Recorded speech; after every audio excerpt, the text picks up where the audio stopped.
You're all absolutely incredibly welcome to Dublin.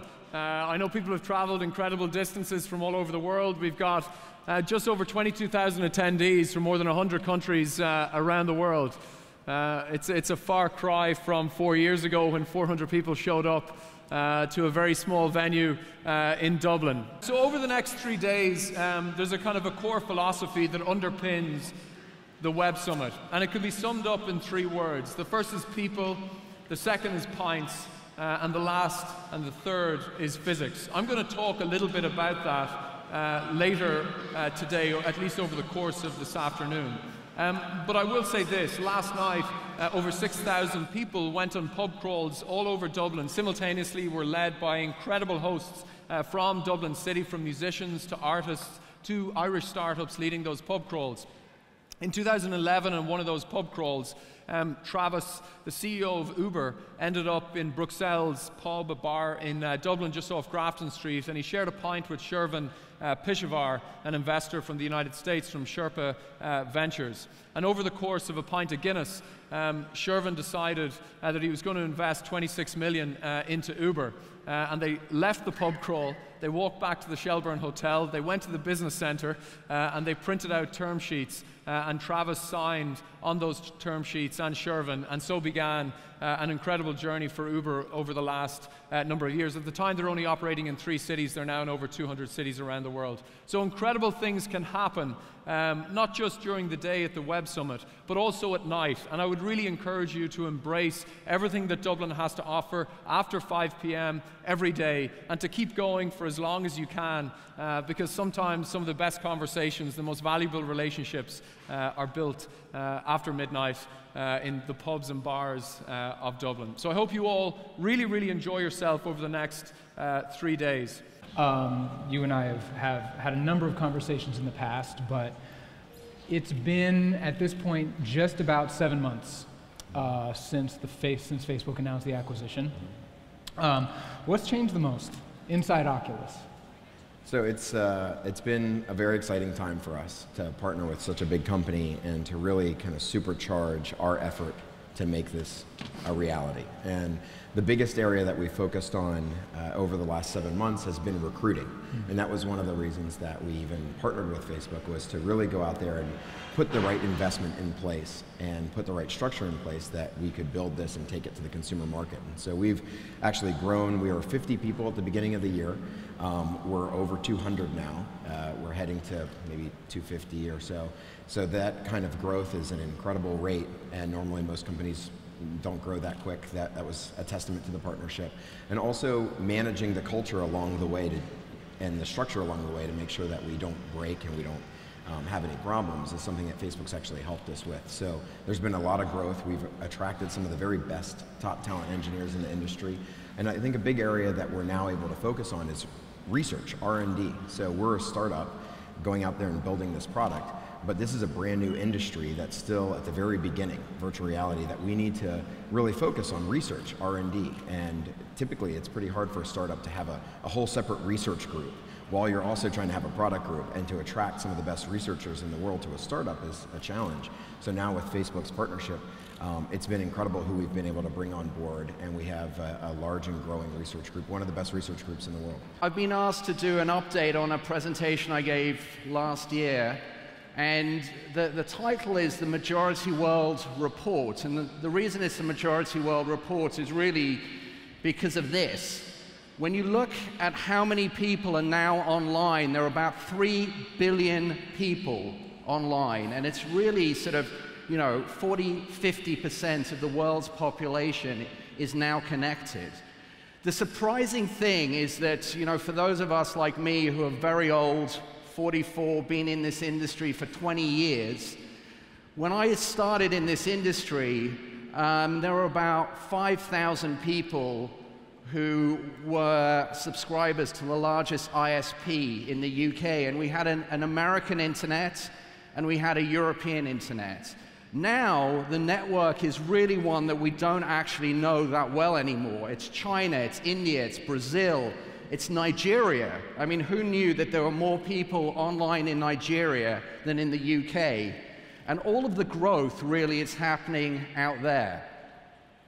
So this is a network that's changing, it's growing incredibly fast, and actually it's big, but it's going to double in size just in the next 5 years. By 2019, there are going to be over 5.5, nearly 6 billion people connected to the mobile internet. We're about work. Right. Last year, we made the decision to really focus on work. So we don't really talk about gardening very much anymore. We don't talk about using Evernote for your hobbies. All of those are totally legitimate use cases, but we realized, look, we've only got 93 years left to make a big impact. What's the biggest impact we can have? And we realized that the biggest impact we can have is to just like have work suck less, like have people be more productive, have meetings be better, and that's what we're doing. So we've refocused everything on that, and it's really paying off. So having work suck less. It makes me think about a conference that we were at maybe a year ago, and the topic that we were supposed to be talking about was collaborative software and social software. And Phil, you said about Evernote that it was anti-social. Yeah. What did you mean? Yeah. Well, when we started out, we definitely, you know, we launched in 2008, and everyone in 2008 was doing, you know, social. It was like, you know, it was Facebook for dogs. It was like, that was it. It was all about social. And we kind of said, like, Evernote Facebook for dogs was cool. Yeah, no, very good. Bowser, I think, or something. We said Evernote doesn't care about your friends. Evernote doesn't care about your friend's dog. We care about you. We care about what's on your mind. We're sort of the anti-social app. And I think that's what was needed back then, because there was so much exhaustion of being overly social. But what we realized more recently is we're using Evernote for work, and to be productive at work, you know, you do sometimes have to talk to people. And so we want not Evernote. as much as we talk to people, mind you, but yeah. Fair. You know, sometimes you just can't get around it. You got to work with other people. And we said, okay, we need to make that great in Evernote. So the new stuff we've released, all of our augmented intelligence stuff, work chat, context. The idea is to get you to be able to say less and do more with it. What brings you to a web summit in Dublin? I had never been to Ireland, and they invited me to come and speak about my philanthropy and how it ties to technology. You know, I think part of the interesting thing about philanthropy or the work that I do is I realize we live in a global community. And once you accept that, you can adopt different models of different countries that are doing the same thing in philanthropy. So you're not reinventing the wheel every time. And a great way to share ideas and to share those models is through technology. I'm just looking at the audience, and I barely see a female face in here. There's a couple females. Okay, there's some. Apparently there's 85% men in this audience, and there's 30% of business leaders are women, and it's even less in the tech industry. Where are we, what's the problem? Where are we going wrong? Yeah, well, I think traditionally the sexism in these fields is still prevalent. I did my master's thesis on specifically Latina women in STEM fields, whether it's science, technology, engineering, or math. And I found that a lot of them are continually, even today, discouraged to go into these fields. And so I think that's something that we have to change in our educational systems. It's very hard to navigate the educational system in general, and even more so when you're a woman interested in these fields and discouraged by it. I'm not an engineer, but I've been around technology for a long time. And I'm focused on what you can do with technology, the implications of it. And what I observed, David, was that we are in this tsunami of technologies. It isn't just one person creating a moonshot. Moonshot's a metaphor in Silicon Valley of, you know, whatever happens after is never going to be the same as what was before, like founding Google or the Apple iPhone, or you know, Tim Berners-Lee creating the World Wide Web. Those were moonshots. The moonshot that I wrote about in my book, Moonshot, is that there's been a power shift in the marketplace from incumbent, large, established companies with long relationships with their customers to now the customers are in control.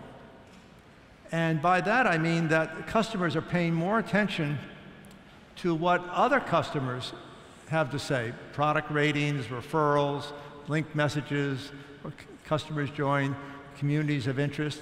that the power shift to customers suddenly being smarter because of big data analytics, listening more to other customers, is creating the possibility of every industry in every part of the world, whether it be B2B or B2C, being completely rethought on a different set of parameters. One parameter is this tsunami of technologies, cloud, mobility, Internet of Things, unstructured data analytics, is enabling us to amp up the customer experience to a level that we had never seen before. I mean, the experience on Amazon is dramatically different than anyone ever saw on e-commerce. And look at Alibaba, and look at, all kinds of examples of just great customer experience. At the same time, those same technologies are enabling us to go through what is called in Silicon Valley digitization, which means to digitize all work processes and drive down the cost of delivery of products and services. So you can have disruptive price, amped up customer experience, and it really is a game change. And what really makes it interesting for entrepreneurs, this stuff's really cheap. I mean, the affordability of getting on the cloud, go to AWS, Amazon Web Services, and with your credit card, you can get access to the cloud. People are starting businesses that are getting the network effect, and they are scaling, at matters of months, what used to take decades. So it's a completely different opportunity. Then the idea for Dropbox came along when I forgot my thumb drive. So this thing that's happened to millions of us, certainly back in the day, it just drove me so crazy, because I'm like, this is insane. In the future, all your stuff will just follow you around. This idea of having to back up your computer or email yourself stuff, or all these things that we have to do today, we're going to look really stupid. So what are we going to have? And came up with this idea of really just trying to solve this problem for myself, because I'm like, I never want to have to carry around a thumb drive again. I know Taoiseach wants to talk to us, and to talk to Times Square, and to talk to Fox Business and Bloomberg and CNBC and the world. Taoiseach. Thank you, Pat. Lord Mayor, ladies and gentlemen. Well, welcome to Ireland, the fastest growing economy in Europe. Welcome to Dublin, the most exciting city on the planet for enterprise. And welcome to the Dublin Web Summit, the most successful gathering of technology leaders in the world. Thank you, Paddy, for bringing the Web Summit here. Thank you, NASDAQ, for coming back for a second time running. It is a recognition of Ireland's status as a digital leader and as a location for business and for innovation that this massive event is happening here in Dublin. So the government, which I lead as Taoiseach, are hugely supportive of the need to start up, to create new jobs, and to grow the digital economy in Ireland and across Europe. And to help new entrepreneurs and startups, the government will again create a generous capital seed scheme later this year to encourage more investment in new companies. We want to back the risk takers and the creators and the innovators. Before we open today's markets, I want to repeat that this country is wide open for business. We intend to be the best in the world in which to do business. Forbes have us up there at #1. I want all of you to appreciate the connection with our people, the kind of people that we are, and how it is that we want to do business with you and make our mark around the globe. There is no more pro-enterprise country in Europe, so you're very welcome to Dublin, very welcome to Ireland. As we say here, Fáilte Roimh ar Fad, you are all very welcome. Guramahagiv, thank you indeed. And on that note, when you say, Pat, we will press the buzzer and ring the bell. All right, it is getting towards time. We are looking at the time. There is less than 1 minute to go before the ringing of the bell. Now, do we have the bell for the Taoiseach to ring remotely? On screen, it'll be a touch, and it will mark the opening of the stock exchange. Again, looking at the time, we have 40 seconds left. When it comes to about 20 seconds, I would like us all here to make our presence felt, let the world know what's going on in Dublin, and we will have a countdown.